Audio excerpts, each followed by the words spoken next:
The suspect had already fractured his skull with his empty gun. And at this point, he's slamming Trooper Ederson's head into the asphalt.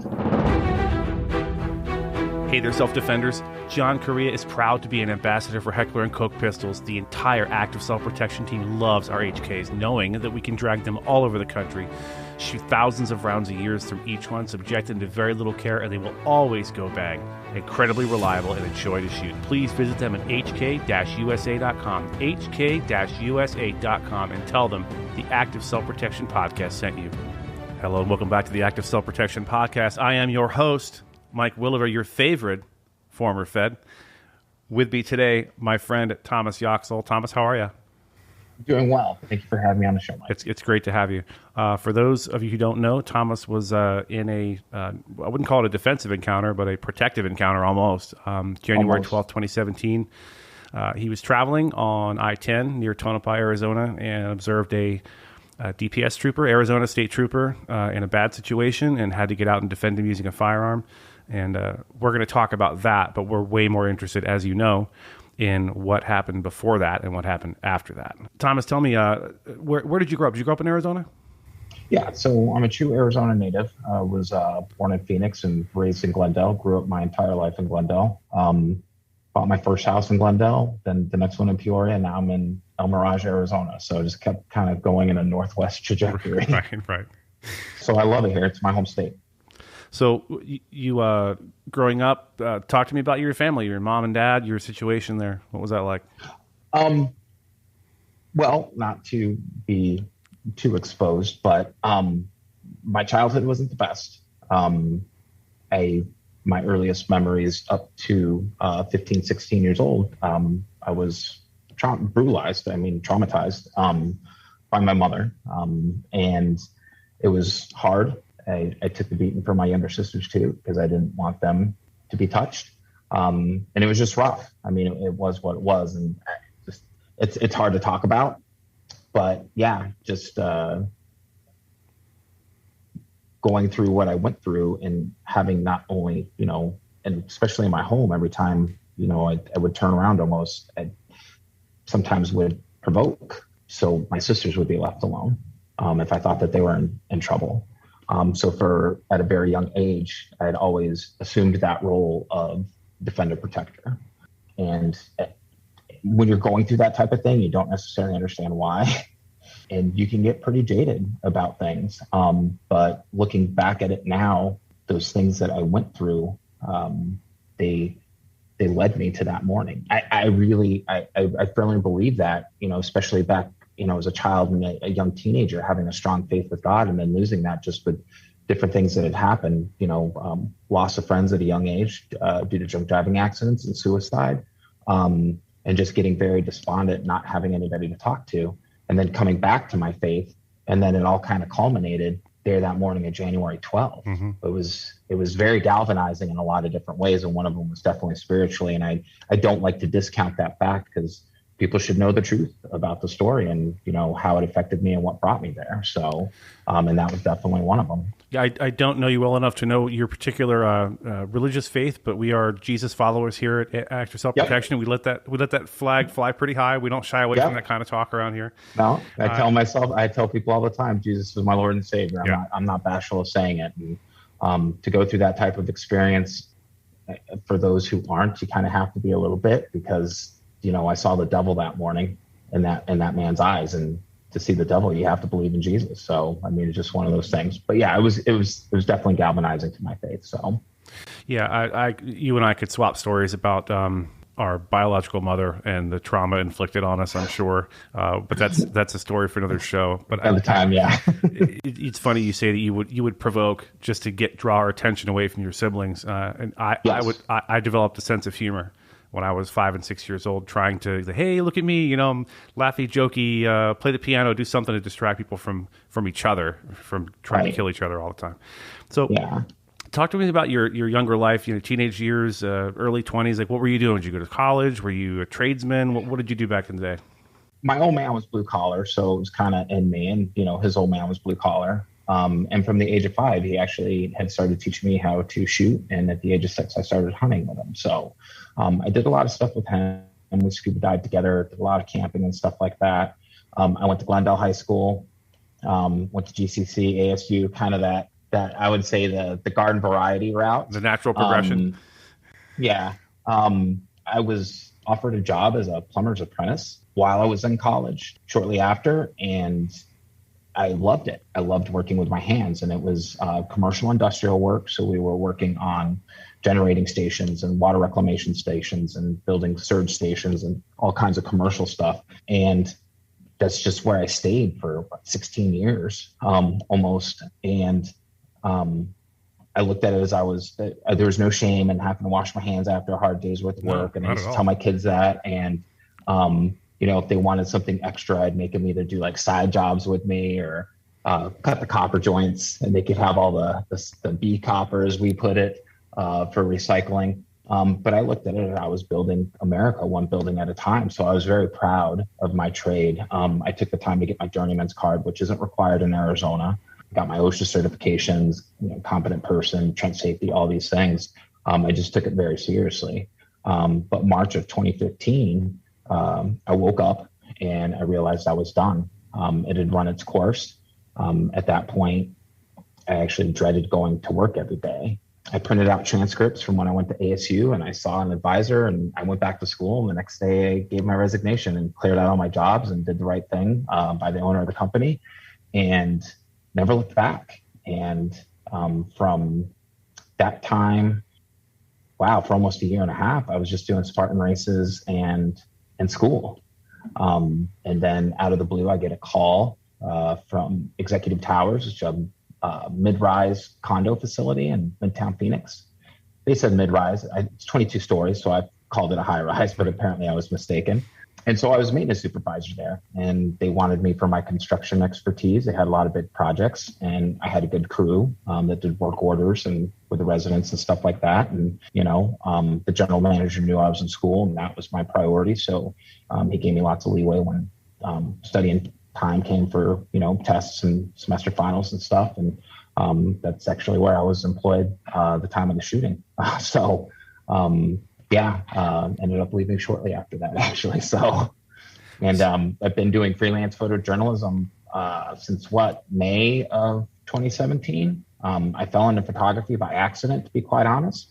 I took it as an elective. So a lot of things, here's kind of a funny thing. So, I see an advisor and they say, go to Estrella Community College. It's so close to your house, and you could start with many semesters online and kind of get your feet wet. So I go down there and I'm in the registrar and I'm like, hey, where's your catalog and, your book? And they're like, dude, everything's online. I'm like, this kid's younger than my kid, and he, busted my chops for being old. So a lot had changed. And so, it was just kind of weird. And so they gave you a printout, and unlike back if you went to college back in the day, you saw an advisor and you hoped that they gave you the right classes to take. Mm-hmm. So you didn't have to retake classes, but this was just a sheet. And I had taken photography in high school, my junior and senior year. There was a girl I wanted to date who was in yearbook and photo club. And so, of course, I took it. The story of every young man's life. You're going to follow your heart or something. Mm. I fell in love with it. I really did. One of the first assignments was to talk to people and take photos out on the street. And so I was in Prescott, Arizona, and just having the conversations I had with total strangers and seeing how that affected them, but then capturing those images, those moments and frozen in time, literally. It's like, this is what I'm going to do for the rest of my life. So I never looked back, and that was it. Yeah, that's great. Let me ask you, before this incident went down, obviously, were you a CCW carrier? Did you carry open carry? No, Did you I wasn't. Have in your car? So being born and raised in Arizona, I've always been comfortable around guns. So when I turned 21, I bought my first handgun legally, obviously, and I would shoot down at Shooter's World because at the time it was the only indoor range on my side of town. And that's where I met some really good guys. And when they saw that I was serious, they asked me to, participate in training with them. And that was the first time that I'd really gotten out of an indoor range and onto an outdoor range. And so it kind of blossomed from there. Maybe I should admit this, but I always carried covered. I mean, I guess I always thought concealed carried. My definition of concealment was inside waistband, either strong side or appendix. But even back then, not a lot of people were carrying appendix. If anybody, it was always, strong side, either left or right, depending if you were using a devil's hand or not. Right. So I just always just wore long body shirts to keep it covered. And I never fidgeted with it and didn't draw attention to myself. So it was one of those things. I mean, every once in a while you'd move and how it goes, it gets caught up over the back end strap of the holster or whatever. But I never took my CCW, even when they made it a thing here in Arizona. I was like, nah, I carry concealed all the time anyways. I'm not even sweating it. But it was funny because right after the shooting, when DPS found out that I didn't have a CCW, it was like, I want to say 2 weeks later, maybe 3 weeks. Right. I was actually on the range at Ben Avery. Sergeant James Smith with Phoenix PD. Had actually taken me out there to get me on the range to get shooting again. And that's what they wanted to do to get me, past. And then after we did some shooting, he was like, all right, let's go in a classroom. And I'm like, what? And there it was. It was CCW. And then the next day I took my paperwork down to DPS and, my card came in the mail. So it's just, it is what it is as far as that goes. But no, I was very thankful from early on, just always remembering what my father told me, that owning a firearm was one of the greatest responsibilities next to being a parent, and never take it for granted, never bring any type of shame or embarrassment to other responsible gun owners. Love it. And to always handle myself appropriately. So that just really stuck with me. So I'd always made it a point to actively train, consistently train, and then seeking out people who were better than me and had that type of background, which, I mean, the guys I was training with were law enforcement, military. I mean, these were all good guys that were on top of their game. So I was very fortunate to very early on have that instilled in me. So I think it's worth noting, on the day of this incident, you were on your way to the People's Republic of California to go visit an amusement park. Yeah, Czechoslovakia. So what was your plan once you got to California with a loaded pistol exactly? Well, I wouldn't be able to carry it in Disneyland. I mean, no sense in mincing words. We were on our way to Disneyland. Right. The woman with me at the time, Heidi Jones, she was a marathon runner, and I was going to run a half marathon with her at the end. There was 3 different races, and I was looking at it as like, oh, it's a tune-up, because I was running 2 Spartan races at the end of January in Temecula, California. So this is kind of like a tune-up for me, just to make sure I could do, 13 point whatever miles without any issues. I never travel without my gun. Maybe I shouldn't say that on this podcast, but nobody here is going to fault you. Yeah. I mean, I don't care where I fly to. I stow it properly to TSA guidelines, and, I have a specific pistol that I travel with for appendix concealment. Even before this incident, I've always told myself I would never put myself in a position where I didn't have the ability to defend others. And that's what, after the shooting, a lot of people came to me who had been working construction with me for years and just known me forever. They knew I always said that. I never used it as a talisman. I never, beat my chest. I'm a badass because I have a gun. When people would ask me why I always carry it, it's to defend others, because if the time ever arose, I would be the person to step in and get involved to make a difference. And so I've always carried it. And like I said, jokingly to DPS the day before the news conference, they brought that up. What if someone asked you, hey, you're going to California and you had your gun? It's illegal there for you to have, that with you. And I said, I would have done the same thing. And I even said, if the great state of Czechoslovakia chose to prosecute me for that, I'd have a line of people outside the courthouse willing to defend me. Because at no time should any individual lack the tools they need. And I'm not necessarily saying a firearm, but lack the tools they need to defend themselves from the evildoers out there. And it's sad that we make it harder, in my opinion, more difficult, almost on a yearly basis, for people to do that. And it really shouldn't.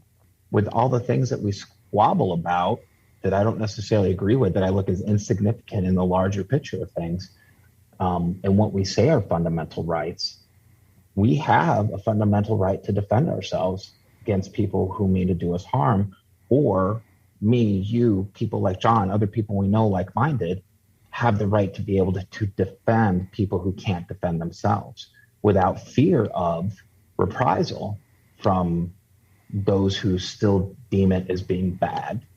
which I don't understand. One of the reasons we're doing this show is to highlight people like you, good, sane, sober, moral, prudent people who carry a firearm. Because the problem is, I moved to Arizona about almost 4 years ago, and I tried to put myself in the position of just any regular person going to Walmart, and I see some guy who's clearly completely out of shape. He's open carrying a gun, like Uncle Mike's holster. Well, yeah, it is at his 5 o'clock, and it's open. Mm-hmm. There's no retention on the holster, and it was like free gun. I could have killed that guy and 8 other people before anyone knew what happened, because he was an irresponsible gun carrier. Yes, I'm saying it. You heard me say it on this show.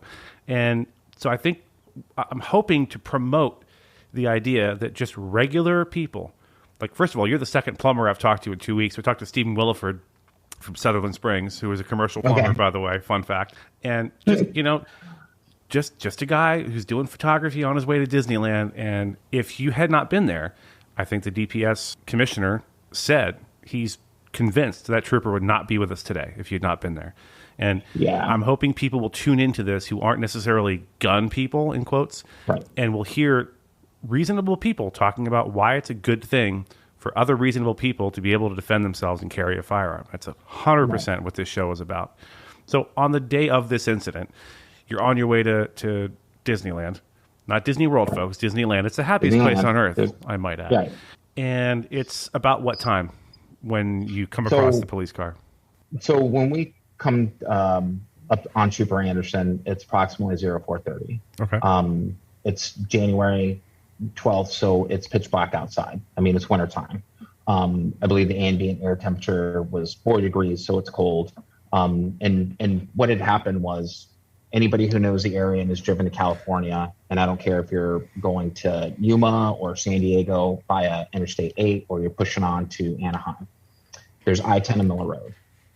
And there's a quick trip there, and it's like the last place you stop, top off your tank, get some road snacks. And so that way, you're set for the long haul. You don't have to necessarily make any unneeded stops. Right. Anyways, with me, because I'm so OCD about schedules, it's like with beating rush hour traffic, we got a schedule to keep. So when we're leaving that quick trip and we're getting back onto I-10 to head westbound, we see Trooper Anderson get onto I-10, and he's got his lights lit up. He's already rolling code, and he bombs down the I-10, and then he's gone. I mean, he was hauling us. So we're driving, and here's the thing, and there's different things that, again, you get driven to a point. I truly believe that, people end up where they're supposed to end up based on the decisions they make for a reason. And so we're driving, and I literally go, I'm like, are we driving too slow?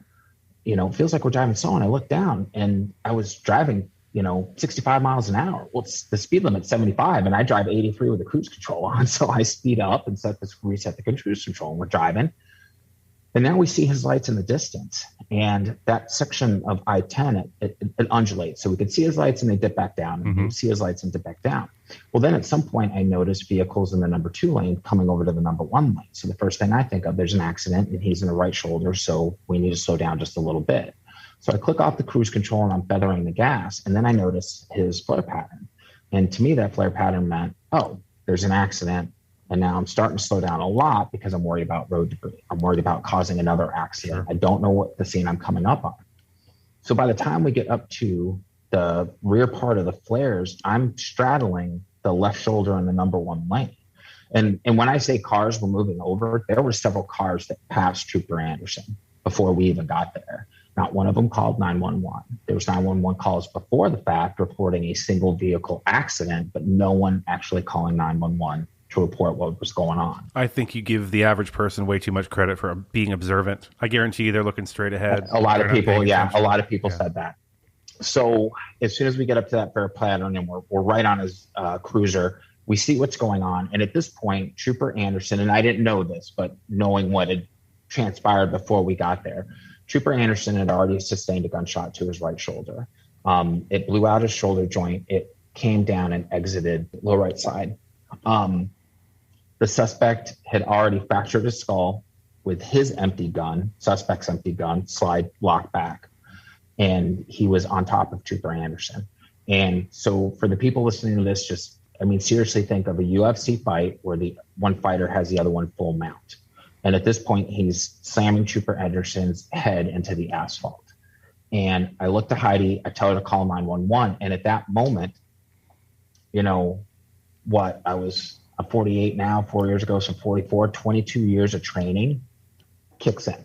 And I'm on autopilot. When I say that, it's not a bad thing. It's just there was no, oh, I got to do this. And, oh, now that I've done this, I'm going to do that. It was all automatic. So I give my truck a little bit of gas because in my head, I need so much space to do what I need to do in my head, whatever that might be. Right. And I exit my vehicle. I'm in the right shoulder, slightly canted. I exit my vehicle. And now I'm standing in a 9 o'clock position. Trooper Anderson is at a 3 o'clock position. And I can't see because I'm blinded by his headlights. So I step to the 10 o'clock position because you don't put your hand in front of your face. You step to the side. So now you can actually, see what's going on. Right. And this whole time I'm moving forward. So once I exit the truck, I never stop moving forward. And they put it together and they figured somewhere around 7 to 10 seconds for me to bridge the gap and fire the last shot. So as I'm moving forward, I'm subconsciously counting off what's not a threat, what I'm paying attention to. So unfortunately, I step over a dead female and she's not a threat. I could see she's dead. I've seen trauma before. She's no longer with us. I'm moving forward. I see the suspect has nothing in his hands. I'm moving forward. I see a gun, slide lock back. It's empty. No longer an issue as far as I'm concerned. Trooper Anderson still has his gun holstered.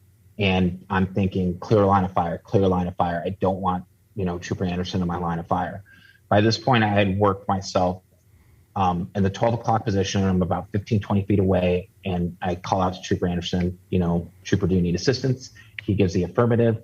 I give the suspect direct commands to stop. And he tells me to shut up, which is important because a lot of people are like, well, how do you know he heard you? Because he yelled, shut up. Okay. He looked at me and yells, shut up. Right.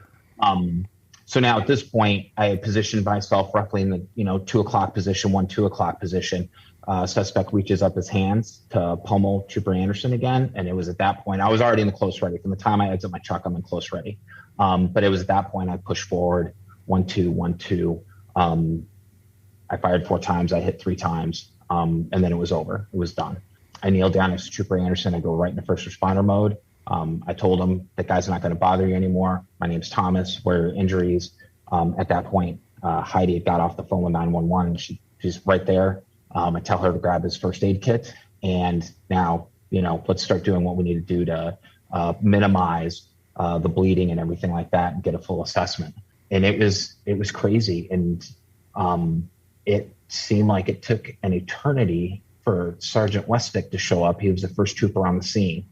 And there was another civilian that showed up after everything had already transpired.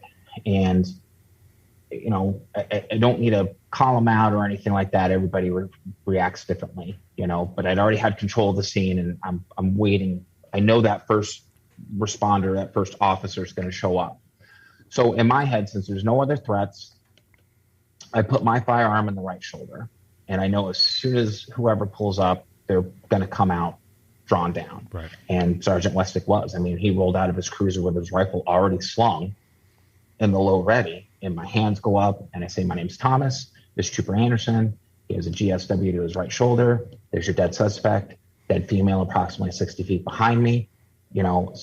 Heidi, the civilian who was the other civilian that was there, suspect's gun. I'm giving him all the information I possibly can so he can quickly, take that information, take over the scene, and then it's no longer my responsibility. Right. Because that was my last thing. And then he's on the radio. And again, it seemed like an eternity. And it was like 15 minutes almost. Like he got there faster than what I thought, but it was still in 15 minutes. And then it was like a circus with the lights. And I could hear the chopper in the background, the airback. And you had law enforcement from so many different departments. You had first responder units from so many different departments. And it was crazy. And at that point, my mind said, shoot, we're done. And we're just going to not worry about anything. We're not going to process anything right now. We're in self-preservation mode at that point. So at this point, your then girlfriend Heidi is assisting you in rendering assistance to the trooper. The sergeant now has showed up, and the other agencies have showed up. And I know from experience, if there's a law enforcement officer goes down, the world arrives. Now, you've just walked over one dead woman. You've been forced to fire on someone, and I think you knew pretty quickly that person was not going to make it. He was going to die. 2 headshots. He was done. Yeah. And you were now lending assistance to this trooper who I assume was in rough shape.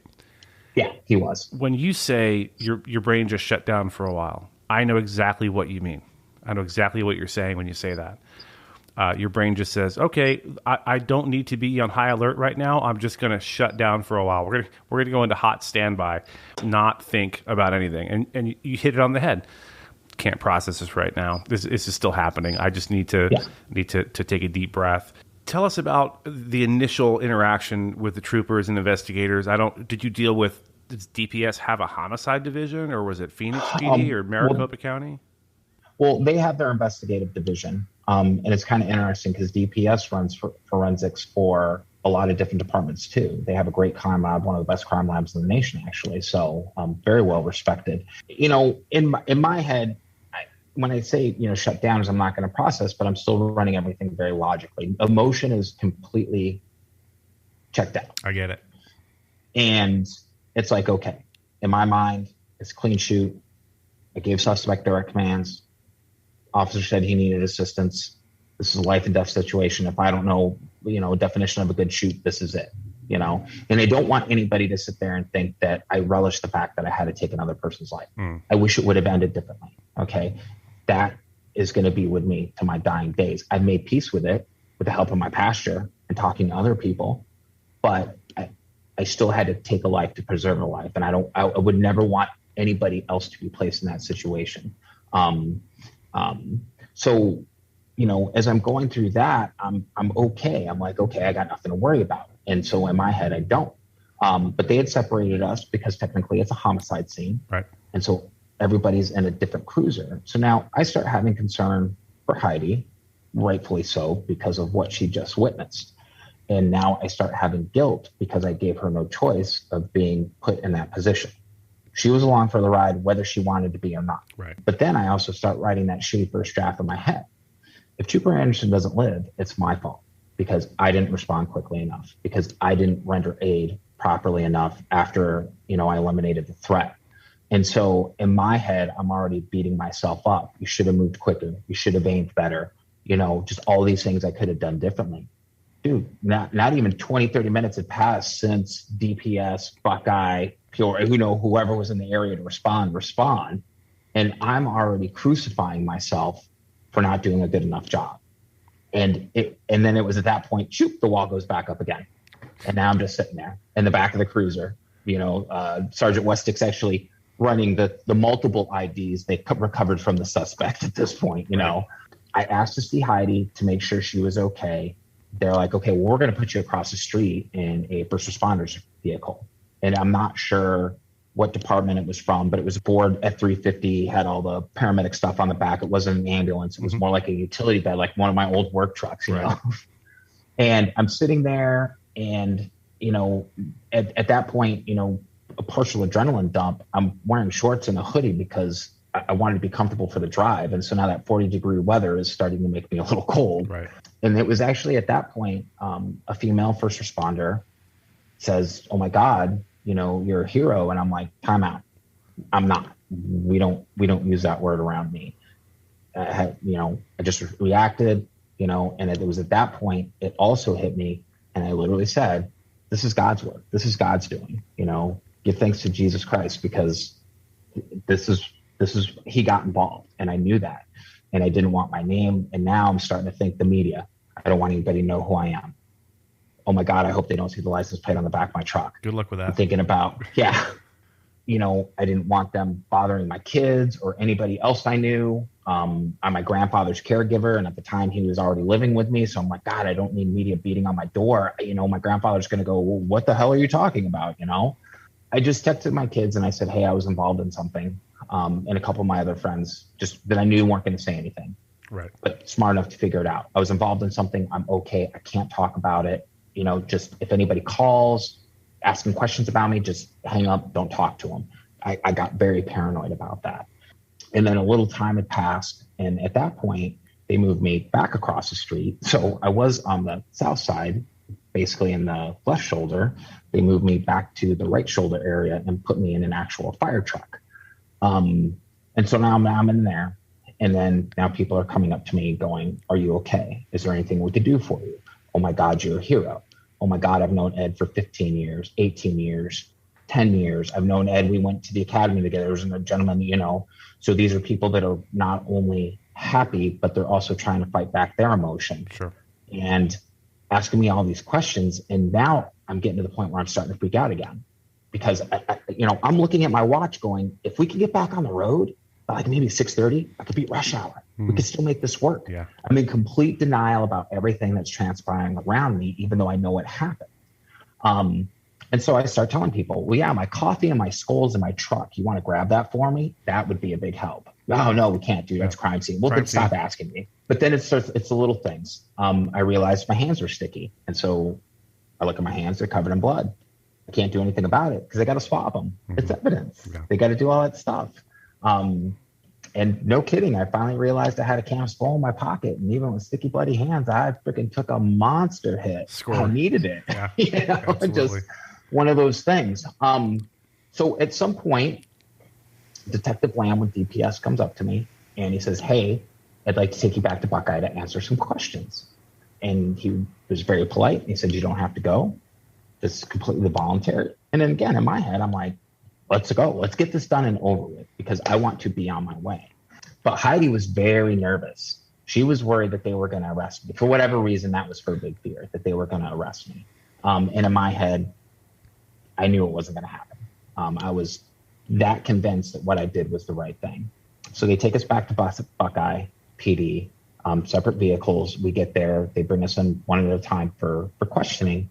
And Detective Lamb's walking me through everything from the time I get up, and then you would tell me to stop, make sure he understood everything, walking me through and stop. And it wasn't to the point where we got to, I see what's going on with Trooper Anderson, that I got emotional because my heart hurt so bad for him because, and he confirmed this almost a year later, in conversations with him talking about it, how alone he must have felt and abandoned by everybody and his wife and his kids in 27 years. And this is how it's going to end, And I got very angry because no one else bothered to stop. No one else bothered to call. And so it hurt me so deeply that I broke down. I started crying. And then that wall went up, shoop, and I was just like, oh, okay, yeah, and we keep talking. And it was just one of those things. So they get finished with the questioning, and then they still can't take us back to my truck. So we go have lunch. And you want to talk about an awkward lunch where you're trying to come up with things to say. So what do I talk about? I talk about hockey because I'm a hockey fan. I'm like, whatever, just it is what it is. We have lunch. They get us back to the truck. And for me, at that point, truck is safety. It's like a home base is how I felt. But now I've got to walk through detectives and investigators who are coming up to me and hugging me and calling me a hero and crying. And I'm now in full freak out mode. I don't want to be rude, but I just want to get to my truck and I just want to start driving. So we get into the truck. We start driving. We don't say a word to each other. But now the only thing I can see, just replaying in my head, is that last shot I took. And it actually, the first shot hit on the side and the second shot came up. And that's what blew out the back of his skull. And I remember as I'm kneeling down to Ed, the bloods. And in my mind, I thought, how strange that there's steam. But in my head, really quick, logically, 98.7 degrees and it's 40 degrees. And you learned in, intro to science, your freshman year, the temperature variation, But that's replaying in my head. And I can't get that out of my head, or the gurgling sound from the suspect. And I'm white knuckling the steering wheel. And then it was horrible. It was the longest drive of my life. As far as, we get to Anaheim, check into the hotel and everything like that. And it was just, I'm still waiting for an alarm clock to go off in my head. Oh, it's time to get up. And this really was just a bad, very realistic dream, but it wasn't. And so, yeah. I think this is something that people don't understand about being in a critical incident like this. I think a lot of folks think that a typical gun owner would be super duper stoked to have an opportunity to shoot someone and everybody be high-fiving each other afterwards. And, earlier you said you just wanted to get out of there, and all these officers and detectives wanted to thank you and give you a hug. I compare that to, if you lose a loved one and you're just starting to not think about it for 2 seconds and someone has to walk up to you and go, how are you? And you're like, I'm fine. I don't want to talk about it. No, Thomas, how are you really? And but you can't get mad. They mean well. They're trying to, they're trying to contact you and reach out to you and make a connection. But man, I John and I make these badge cam videos on the main channel, and you look at the comment section. Anytime a cop shoots someone, there's always those few comments about they love it, they can't wait, they're trigger happy, this, that, and everything. Yeah, I got to be honest. With decades I've spent in law enforcement, I've met some people that I wasn't crazy about who wore a uniform, but I never met anybody that I thought was dying to shoot someone. And I think one of the reasons this show is so important is people get to hear someone like you say, yeah, I'm messed up. I'm still a little messed up about it. I made peace with it, but those memories, those flashes, and I have them too, they never quite go all the way away. They don't. And you bring up a great point. So, when I do my presentation, I say it's not like the movies. There was no high fives. There was no going to the bar afterwards and celebrating with my friends. Right. There was no going home and, having sex with a trophy wife in the jacuzzi and then waking up the next day feeling refreshed. Hey, it's another day sipping coffee. Not even remotely close, And I had people afterwards, after I came forward, at the press conference, who would come up to me and say, I can't wait to be challenged like you were. Yeah.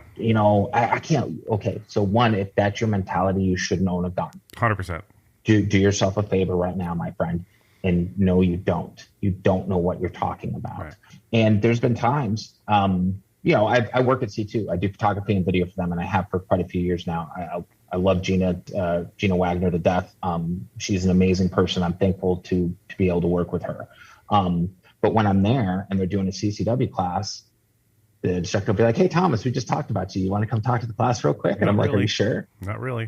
I'll do it. But are you sure?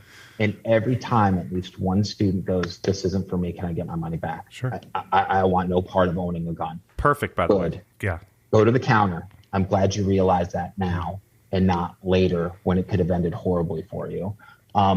So that's one of the things I try to drive home with that presentation is just really the reality of it. People need to face it and understand it.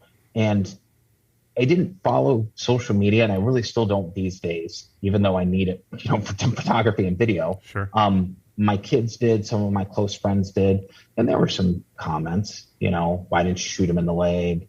I bet he was just waiting, for an opportunity to shoot somebody. A couple of people had cast disparaging remarks against Ed, not being, man enough, or, oh my God, he got his ass kicked, da da da da. Yeah, if I were there, if that happened to me, I'll tell you what I would have done. Right. Yeah. And so one of the few times I did lash out, I responded, someone had forwarded me to that comment, and they didn't do it maliciously. They're like, dude, just giving you a heads up. This is kind of what some people are saying. So I responded, let me shoot you in the shoulder. Let me fracture your skull with a gun, and let me see how long you're able to fight me off for.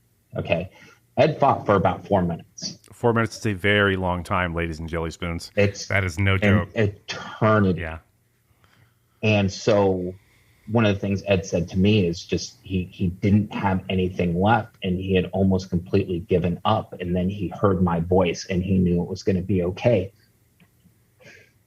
At which point you didn't know it was going to be okay. I didn't. Yeah. But to hear him say that was such conviction for the first time. That's a whole lot of faith in a stranger. And granted, the time that he was in was desperate. Right. But to get to that point where you just believe that it's the end for you, I don't know. I wouldn't want to know. especially in that situation. Again, no person should ever have to feel that type of loneliness, right, or desperation at the final moments. It's not right. I don't care wearing the badge or not. It's not right. So it was hard. There's a lot of hard things about that to think about. And I remember coming back from California. It's daylight. It's early morning, but the sun is up, and we pass a trooper right as we cross the California-Arizona border. And the flop sweat and the white knuckles. And it's still, that was right then. But several months ago, I'm on my way to Sedona to mountain bike with some friends, and I'm on the 303, and it freaked me out so bad. I start calling people to try to talk to at 2 o'clock in the morning because I was so rattled. A trooper passed you?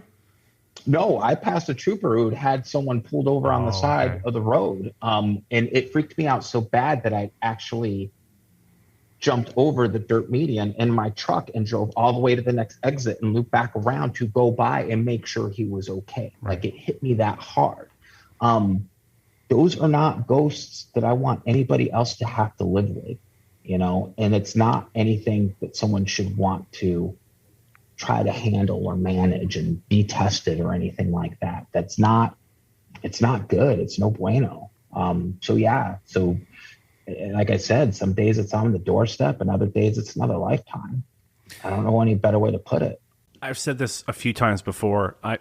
I tell people who, especially they want to be in law enforcement, but I would say the same thing to somebody who wanted to be a CCW holder and carry on a regular basis and be a self-defender or a defender of others, is that you need to have had a conversation in your head already before that moment of truth to ask yourself. And again, this conversation isn't 100% foolproof. You may have this conversation and still not rise to the occasion, but you need to have talked to yourself about, can I do this?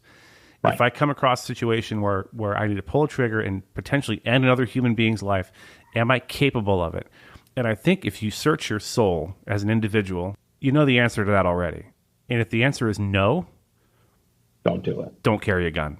Please don't carry a gun. And 2 direct stories really quick. Sure. One has to do with my son and the other has to do with a coworker at the time at Executive Towers when I worked there. He was on my crew, and I don't want to say his name. I don't want to call him out, but a nice young gentleman. And I used to always tell him that he had such a great heart, such a giving and caring heart. And it was a couple months before the shooting. He's like, "Hey, Thomas, would you be willing to teach me how to shoot and gun safety? I want to buy a gun and all this other stuff." And I remember putting my hand on his chest and telling him, "It's not for you. Yeah. Your heart's too good. You're not like me, and you should be happy about that. Seriously." I said, "Think about it a little bit, and we'll revisit this, after the first of the year." And I think initially he was a little insulted, but he's like, "Okay." So he actually figured it out. When we get to California, and I'm sorry, I'm not a big drinker, but I went to the bar at the hotel and had a drink. I felt I deserved it. I was a little rattled. And he had left me a voice message, and I called him up and I'm like, "Hey, is everything okay?" He's like, "Dude," he's like, "I know it's you." He's like, I figured it out, Right. And I'm like, "So don't tell anybody, and just, I'm okay. I'll see you when I get back to work." So that first day back to work, which would have been actually, I think, January 17th, because MLK Day was Monday and I went back to work Tuesday. I told him, I said, "Just ask. I could see, don't kid gloves, just ask." And he's like, "I don't want to own a gun." He's like, "I could see what it's doing to you right now." And he's like, "I know I've only known you for about a year, but you're one of the strongest guys I know. And I don't want anything to do with it." Good.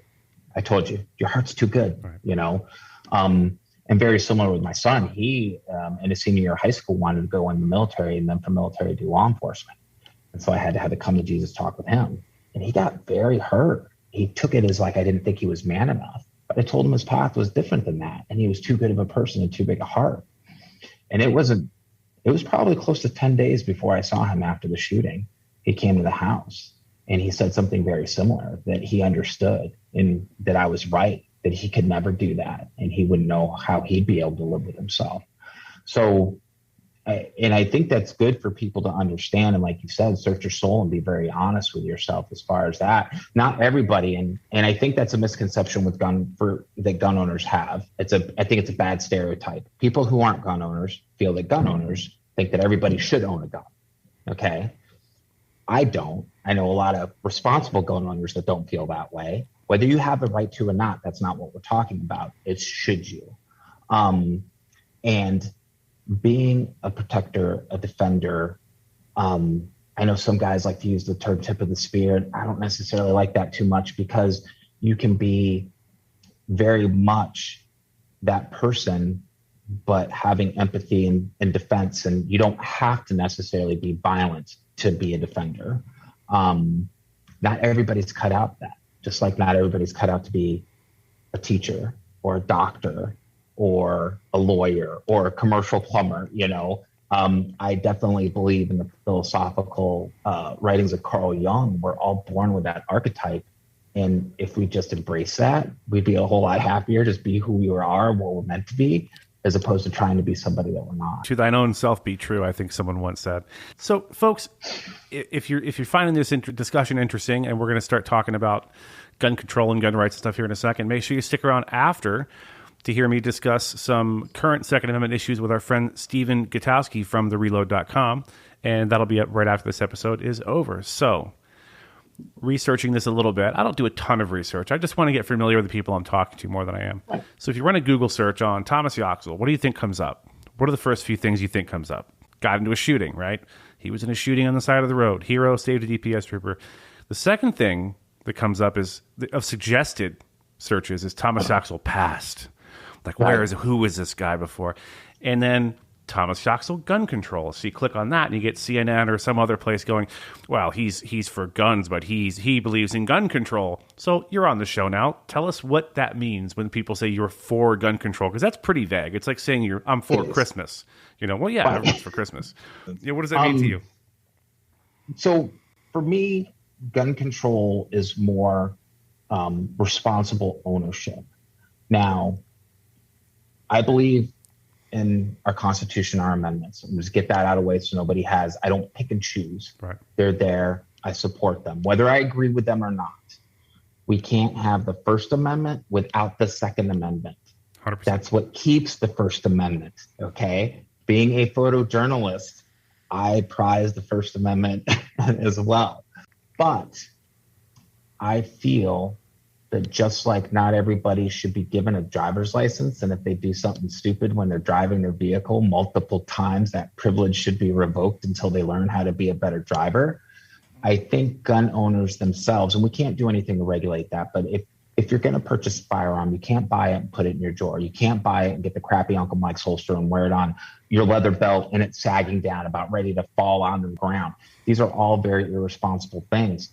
And just like a car can take somebody's life, that firearm can take somebody's life, okay, if you use it irresponsibly or you allow it to get into somebody's hands who is an evildoer. So I think gun owners in general should step up and work towards beating back the stereotypes that have been put upon us, because it's the people who are irresponsible with their firearms that make it more difficult for I want to say law-abiding, that's wrong of me, for responsible gun owners. Just like the person, so when I was a construction guy, I was blue collar, and of course I'm tattooed, shaved head. People automatically stereotyped me, sure. Okay? But I was educated, well-read. I didn't drink. I wasn't, you're saying my guys, my crew knew you do not perpetuate the stereotype of a blue collar, beer drinking, slack-jawed person. We don't do that here. We're better than that. So it's those things that make it more difficult. Now, if you're going to take on the responsibility, just like even having a child like my father compared it to, you need to be a responsible parent. And that's a whole nother subject we can get into, but there's certain things that you need to do if you're going to take on these responsibilities. And so I'm not saying that people shouldn't have the right to own or bear arms. That's a founding cornerstone, of our country and our Constitution. I'm saying that people need to do a better job of being responsible with the privileges that they are bestowed, with the Constitution itself. And if we could do that, because here's the thing, and I know with the left and everything like that, if the federal government, state and local governments actually did every law that's already in place on the books for like background checks and everything like that, really, a lot of them are redundant. We honestly don't need any more, okay? But what we need to do is govern ourselves as a group. We need to govern ourselves. We need to stop letting people train badly. We see it on YouTube all the time, see it on the range sometimes. People laugh and joke when they see these clips. We should get angry because now those people are an embarrassment to us, to you, to me, to John, to Dave Laird, Josh Logan, all the other people I know that are responsible instructors and gun owners. We need to stop and say enough is enough within our own community. And we need to make sure that we have, for lack of a better word, ambassadors that represent responsible gun owners. Those are the ones that are stepping forward. Those are the ones that are speaking to cameras, podcasts, different types of interviews and stuff to let people know that, hey, what you're seeing is the minority of our group, okay, not the majority. And so when CNN, MSNBC, NPR, you have these news agencies where they're purposely looking for the stereotype to put a microphone in front of them, and then they selectively edit. That's bad. That's bad journalism to begin with, but that's bad for everybody. What they should do is they should seek out educated people who have taken the time to train themselves and are a good representation of the gun owners community. So you have it on the record, ladies and gentlemen. Thomas Yoxall is not for gun control. Thomas Yoxall is for gun owners controlling themselves and getting training. We've said this 1,000 times on the channel and a bunch of times here. I'm not for the government making any more laws relating to firearms at all. They don't enforce the ones we have already. So we need to control ourselves. We need to police ourselves, if you will. We need to call out when you see bad training or terrible advice being given, or some guy on Instagram doing something patently unsafe. And I think that's starting to happen. I just got back from the Active Self-Protection National Conference. You've been there when it was called Bullets and Bibles. It's pretty much the same thing. I got to tell you, coming out of the law enforcement world into the non-law enforcement Second Amendment community, very refreshing. I expected to meet some real, interesting people there. And I did not meet one person that I wasn't thrilled to meet. I did not meet one person who was spouting a stereotype or spouting a cliche about, from my cold dead hands or any of this stuff. I'm hoping next year I get invited to go back. I think John just realized my schedule was kind of hectic, and so he didn't even throw it out there. All right, you're invited. I know I'm the newest employee, but I'm inviting you. So okay. I think people like you, and I think people like John and Neil and Steph and all the people at Active Self-Protection are making a real dent, a sizable dent in that stereotypical Yahoo, yes. Unsafe, unprofessional gun owning community. What would you tell someone else, as other people are going to be in a situation similar to yours? What's the one big thing you would tell them if you could talk to them right after they were in a critical incident like this? What's the most important thing? If you can crystallize it into one thing, what's the one thing you'd want to get across to them? Oh, wow. One thing. I would say if someone reached out to me who was in a critical incident, and I do throw it out there on my social media on a regular basis, hey, if you're hurting, if you've been involved, you can't reach out and I give contact, you can reach out to me because I'm not going to judge. I've been there. I listen to what they have to say. Everybody handles it so differently. And as it comes out, it manifests itself in different ways. One, that person needs to first accept what they did. And some of the best advice I actually got from James Bird with Phoenix PD. I love that guy to death. James, if you're listening to this, but I love you. He reached out to me and he told me, you can't just say it's never going to be the same. You have to accept that things are never going to be the same from this point on. And once you get to that point, you could start to heal and you could start to move forward. As until you do, it doesn't happen. You're kind of kidding yourself. He was very, very blunt with me, and he's had his fair share, so he knows. So for him to take the time to reach out to me and set me down and tell me that was priceless. So that was where I would start and tell people you can't go back, which we've heard sometimes in training. You fire the gun, your life changes after that, especially in a critical incident, a lethal use of force. And so that's where I would start. I would also start by offering, after that point, if they wanted to, offering my testimony. I think people need to hear that. They need to hear that you did something that's bigger than yourself. I refer to it as a blessing. I've referred to that morning as the biggest blessing that's ever been given to me, even more so than my children, who I love to death.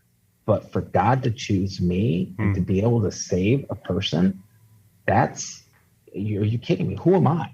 I'm a tattooed guy with a shaved head who uses a camera for a living, So I would also offer my testimony because I think it's helpful for people to realize there's something going on larger than themselves. And if they can accept that and really feel that love and that healing upon their heart, it makes the road to recovery a whole lot easier. Thomas, I want to thank you for being here. That's probably a perfect place to end. And where can folks find you if they want to hire you to shoot some pictures or your social media? I know you're not doing a lot of social media, so if people were to reach out and find you, where would they go? Yeah, so you can still find me on social media. It's the what is that? The Devil's Advocate. Thomas Yoxall, obviously on Facebook. If you wanted to follow me on Instagram, it's Sure Shot Photo, and there's underscores in between. I also do an outdoor centric Instagram called Get Out Arizona to inspire people to get out and hike and mountain bike and explore our great state of Arizona. I absolutely love it.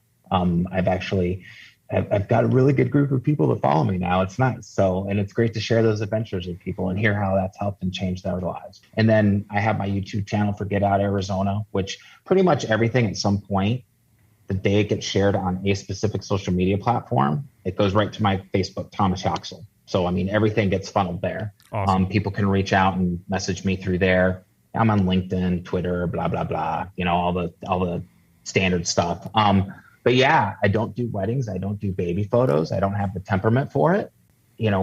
I've done work for John several times. I love working for John. He's always a treat to be around with. And of course, the entire ASP staff, they've always been very welcoming. And I love talking and seeing those guys and gals.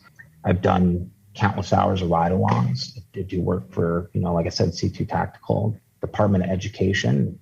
If there's a story you need, photos you need to document or whatever like that, rain or shine, day or night, I'm your guy. Have camera, we'll travel. You heard it here, folks. Look him up. And don't forget to stick around for Stephen Gutowski afterwards. Thomas, thanks so much for being here, buddy.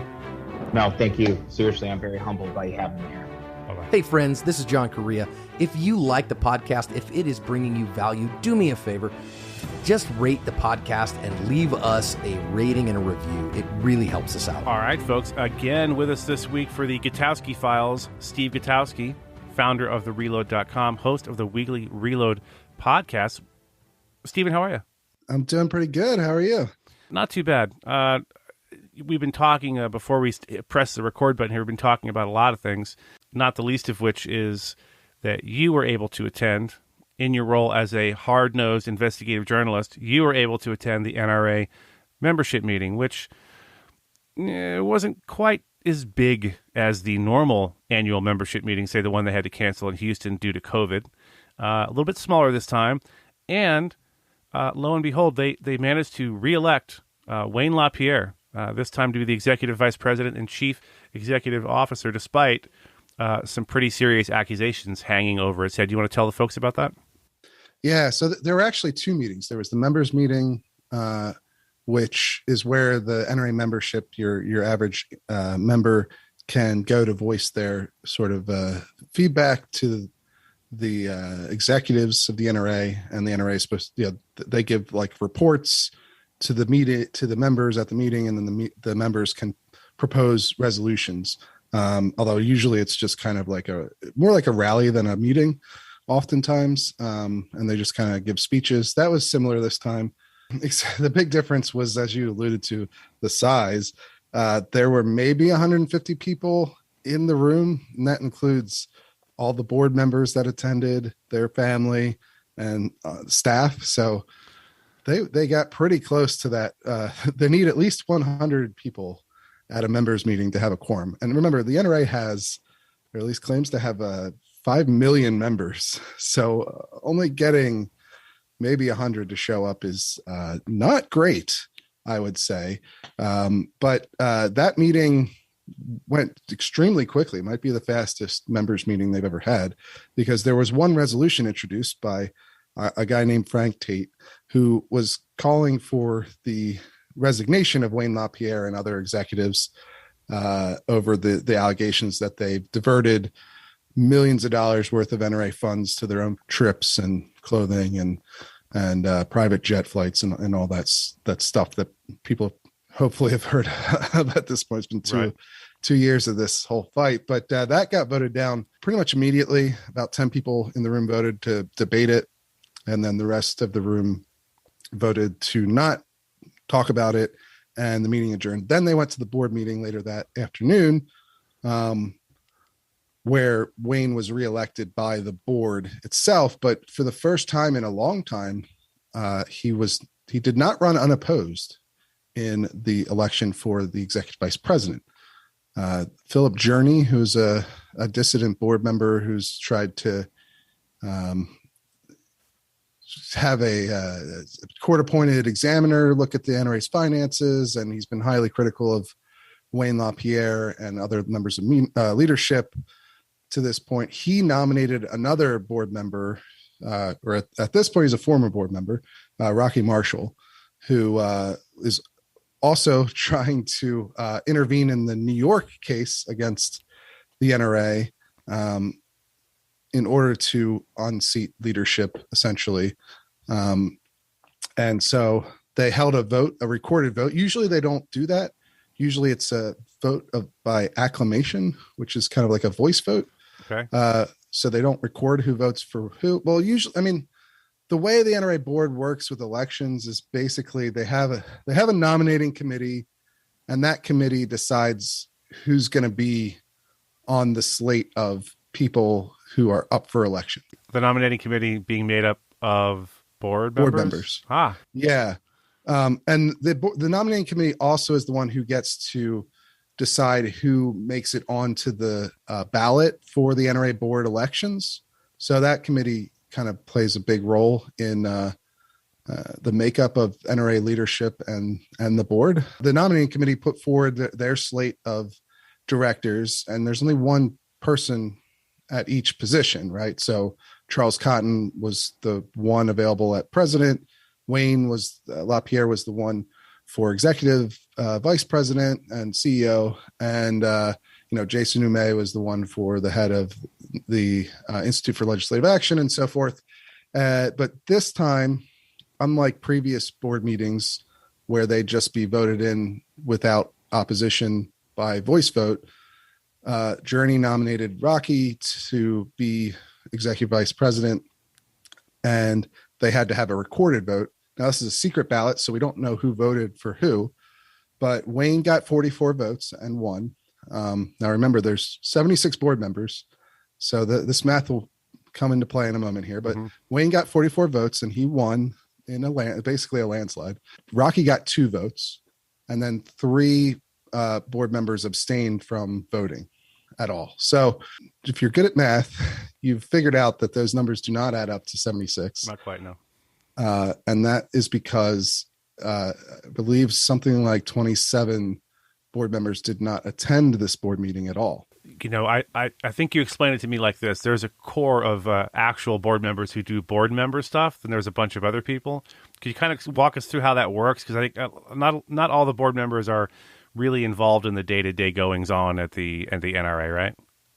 Yeah, sure. Well, look, there's 76 members, right? And one of the reasons that the NRA will give for why it has so many board members, because most companies and nonprofits don't have huge boards like that. I think Apple's board is like 12 people, something like that, and that's much more common.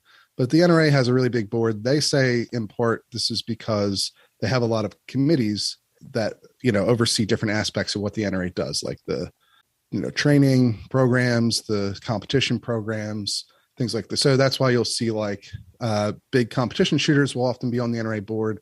The gold medalist Kim Rhodes is on the NRA board currently, but you've had a lot of competitive shooters in the past, and they're usually on there to serve on that committee for competitive shooting, these programs that the NRA does, although they've cut back significantly on those in recent years with their financial struggles. But so a lot of these board members are on for one specific interest or one specific purpose.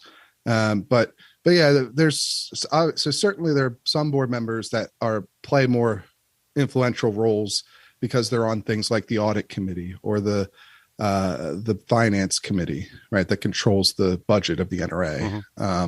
And there's also the executive committee, which is made up of the people who have more of a say over what goes on. But each board member still has a fiduciary responsibility to the organization, so they have a actual personal liability for decisions made by the NRA that they're involved in. So one of the weird things about the board is that a lot of them often don't show up to these meetings. Like I said, there was something like 27 members didn't come to this meeting, which this meeting they decided on whether or not Wayne LaPierre would continue to run the organization, even though he's been accused of obviously diverting funds from the group to pay for his personal expenses, and that an ongoing case that quite literally threatens the existence of the NRA as an organization. And then this, you could look at when they filed bankruptcy, or when Wayne filed bankruptcy on the organization's behalf. Yeah. He didn't tell the board that he was going to do that or seek their approval beforehand. So when that happened, most of them found out through, or at least some of them said they found out through media reports before they were told by the NRA itself. But they held a board meeting after that to discuss the filing and whether they would retroactively approve it, which they did. The board voted overwhelmingly to approve the bankruptcy filing, and even to improve filing again in the future if the need was determined by Wayne LaPierre. So the board's not there isn't much distance between the vast majority of the board members, at least the ones that show up to these meetings, and Wayne. But that bankruptcy meeting, only about 60% of the board showed up to that. Unbelievable. And that was about whether or not they were going to go into bankruptcy as an organization. So, that's been an ongoing issue at the NRA. So, Stephen, just hearkening back to a few moments ago, we were talking about the member meeting, which he said was over 100. So, by the bylaws, it was enough to call it a meeting they could vote on stuff. Just barely. If you had to guess, you were there and a lot of these people a lot better than the average person does. What percentage of the people in that room would you say were just NRA members and not, say, board members or something else? Because there was a motion was brought up, like you said, to get rid of Wayne LaPierre, and it's important for people to understand the ratio of board members versus just members of the NRA who were present at that moment when that vote was taken. It's hard to know for sure. So sure. I don't want to get too far out on a limb, but I would say, well, certainly there were something like 50 board members that attended the meeting, or 40 some, 46, no, 40, yeah. Somewhere around there. It's more like 49, right? I guess, are the number that voted in the board meeting election. So you had 49 board members that were in there. You had a number of staff members in the room. And you likely, when board members go to these meetings, a lot of times they'll bring their family members. So you probably had family members who are also often obviously NRA members. So, you're starting to get to the point where it's a very significant number of the 150 or so people who showed up to this are people who are on the board or work for the NRA or are related to somebody on the board. And then you have everyone else, I guess. So I will say that when they took the vote on whether or not to debate that resolution that was put forth by Frank Tate, I only noticed maybe about 10 people voted for that to go to debate it. So, I wouldn't say that, it was a small group, and more than 2/3 of them were against even discussing the possibility of Wayne resigning, which is a big change from 2019, where there were several thousand people at the members meeting, and attempts to shut down debate on a similar resolution for Wayne to resign and Wayne and other leadership were defeated. So they did debate that. And that meeting was very chaotic.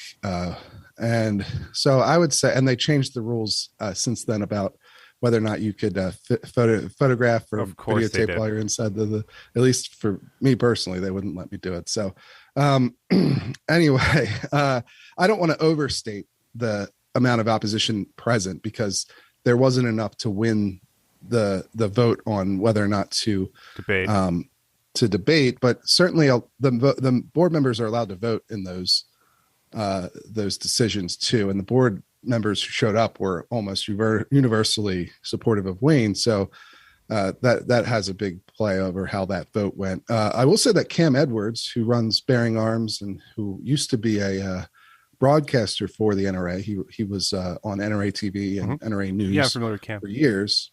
Yeah, great guy, but good broadcaster and writer. But he went to the members meeting as well as just as a member, not in his role as media, and he voted to debate that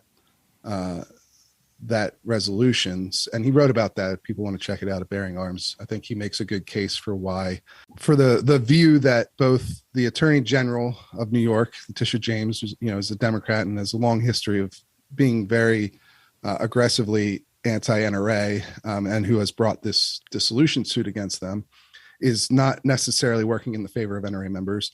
And also, according to this point of view that Cam explains, the NRA leadership, who are accused of effectively taking money from NRA members, aren't working in the best interests of the NRA members either. So if you want an explanation for that point of view, which is something that I do hear from NRA members fairly frequently, but if you want a good representation of that point of view, you should read his piece for sure. I think the lesson we can draw from this is if you are an NRA member and you are concerned about the future of the NRA, and if you're not, you should be concerned about it because they're in trouble, folks. You need to get more involved. You need to let the board members know how you feel. You need to show up at the meetings if you possibly can, so that there's there's a balance of voices. It's not just all this one-sided stuff that we seem to be getting since 2019. And if you are lamenting the lack of down-the-middle, sober, sane reporting on the Second Amendment, you've got to go over to thereload.com and help our buddy Stephen out. Throw him a couple bucks, folks. This guy, I mean, you can't see him, but I can. He's malnourished. I mean, he looks tired. No, I'm kidding. He looks great. Go over to thereload.com, sign up for a membership, and you're going to get this kind of information way more in depth than you get it on our short segment here. And I think he's doing the Lord's work. Frankly, you're not going to get it anywhere else because I was literally the only reporter at that meeting. Yeah, and that's terrible. All right. Stephen, thank you so much for being with us again this week. We'll see you soon. Absolutely.